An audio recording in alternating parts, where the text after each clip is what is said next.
Hello, everyone. I'm sorry I couldn't be with you tonight. I apologize for the poor production value of this recording, but hopefully you can bear with it tonight. I want to thank Becca for helping me out with class tonight. I know some of you had a chance to meet her during our study the other night, and hopefully you get a more of a chance to visit with her as the semester progresses. She is one of our fine first-year doctoral students, and I'm very happy to have her here with us at the University of Memphis.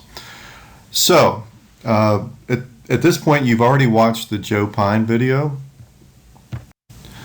And Joe Pine wrote a book with a friend of his, Jim Gilmore, called The Experience Economy, about 6 or 7 years ago, maybe. And basically, his presentation captures a lot of the material that was in the book. In the book, he describes how kind of modern economies have evolved from kind of being an agricultural, commodity-based economy to one that is dominated by manufactured goods, say during the Industrial Revolution. More recently, we've seen firms try to differentiate based on services, but as we've seen with the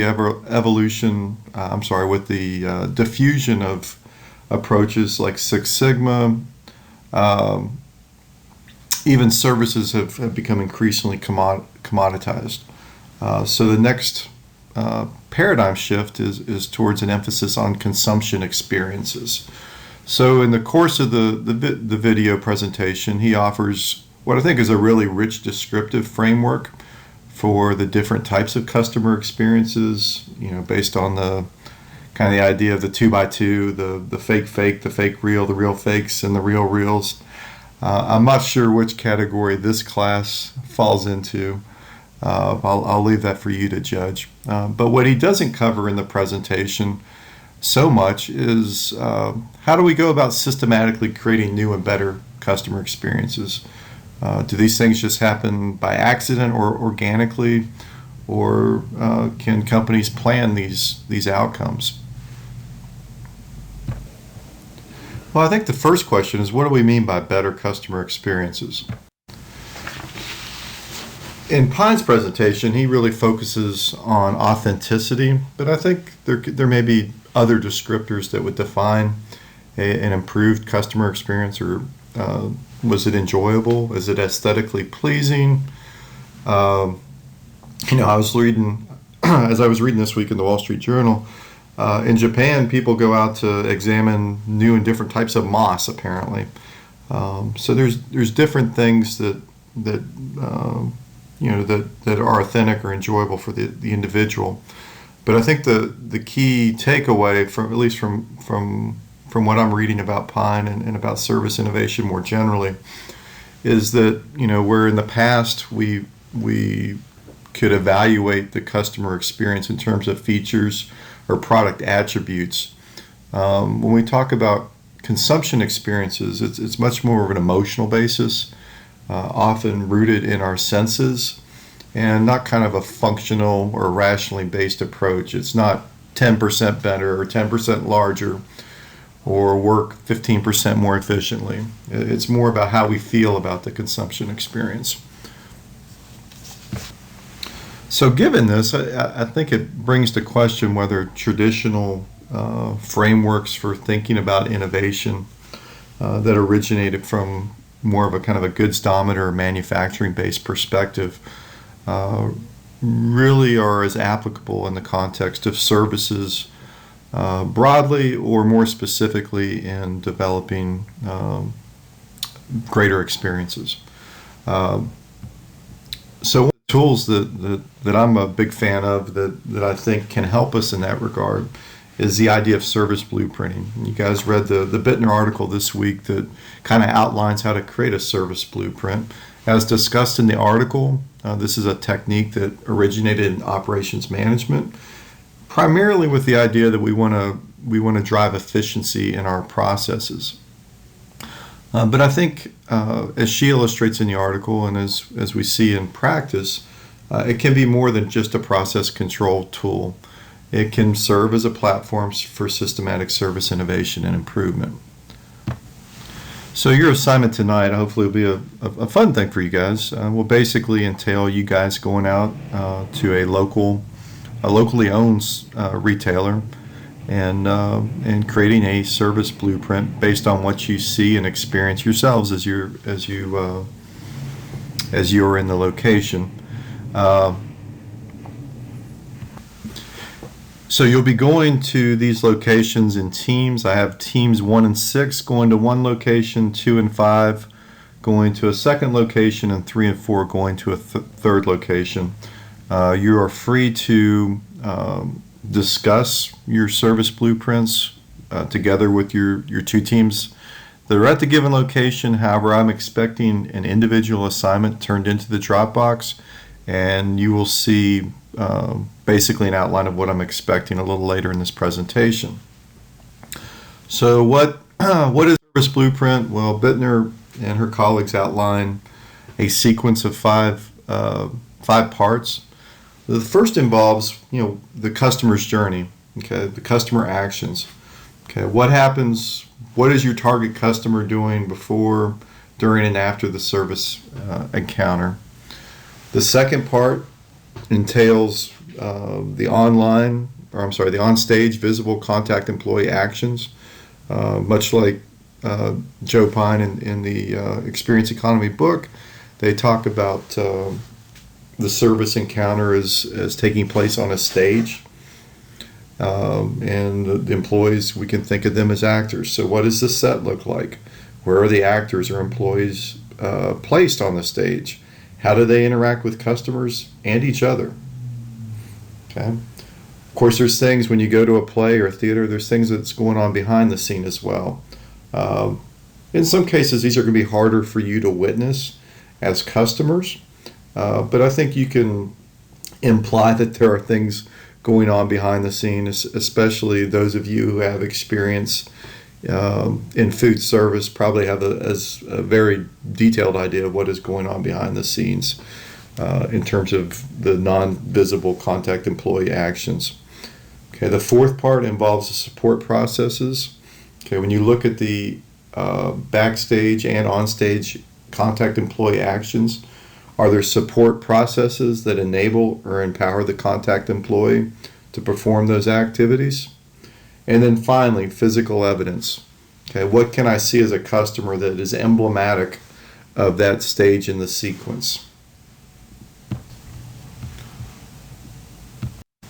So if you go online, you can find any number of examples of service blueprints. In the handout I'm going to pass out tonight, you can kind of use that as a framework for creating your own.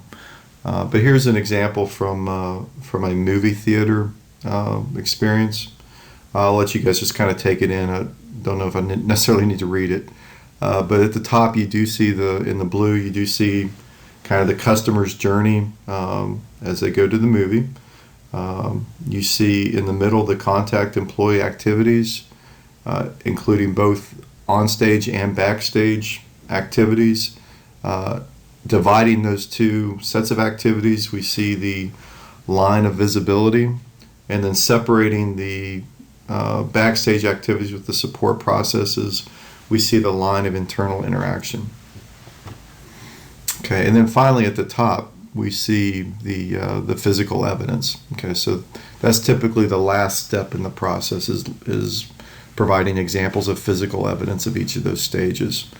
Linking each of the activities are arrows that kind of show the sequence of actions as the customer proceeds through the journey.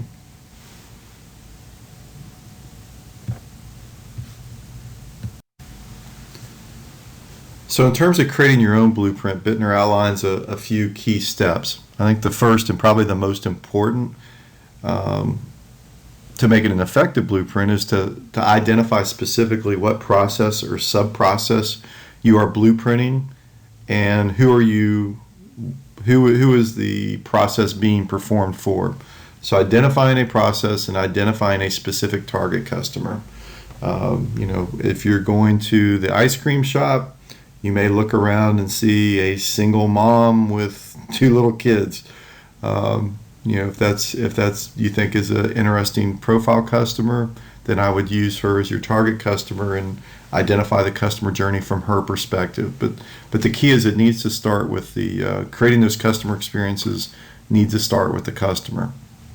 Okay. The second step is to detail your target customer's journey across the top part of the blueprint. These would be, think of these in a temporal sense. What is happening before, during, and after their interaction with the service provider. After those are in, include the contact employee on-stage and backstage actions that enable the customer to proceed through their journey and have an enjoyable experience.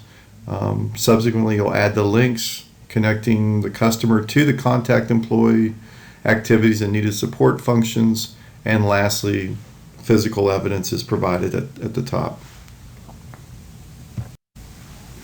Okay, so here's your field trip assignment. You are going to go as teams. You can discuss. Each student is to turn in an individual assignment. Okay. The first part of your assignment is to create a service blueprint for your assigned provider, making sure to follow each of the 5 steps I just outlined. Okay, which steps of that customer's journey or which parts of the blueprint would tend to be the most emotional for the customer? And think about it from a sensory perspective. Which of your 5 senses are most actively engaged at each step of that customer journey? Okay, now I want to tie in the Betancourt chapter 1 of the Service Innovation book. Based on your blueprint, I'd like you to describe at least 3 opportunities that you envision for the provider to create a better customer experience. And then lastly, based on figure 1.1, which is on page 8 of the chapter, I'd like you to categorize each of your innovation opportunities into one of the 4 types outlined in the book and provide some sort of support justifying your choice of categorization. So here's where we're going. Sim Teams 1 and 6, you are to go to Muddy's Bake Shop. Sim Teams 2 and 5, you are to go to Gibson's Donuts. Sim Teams 3 and 4, YOLO Yogurt. Some of these stores have multiple locations. I'll leave it up to you to decide where to go, which of the locations to go to. But you are to do your service blueprint with reference to that specific provider. Okay.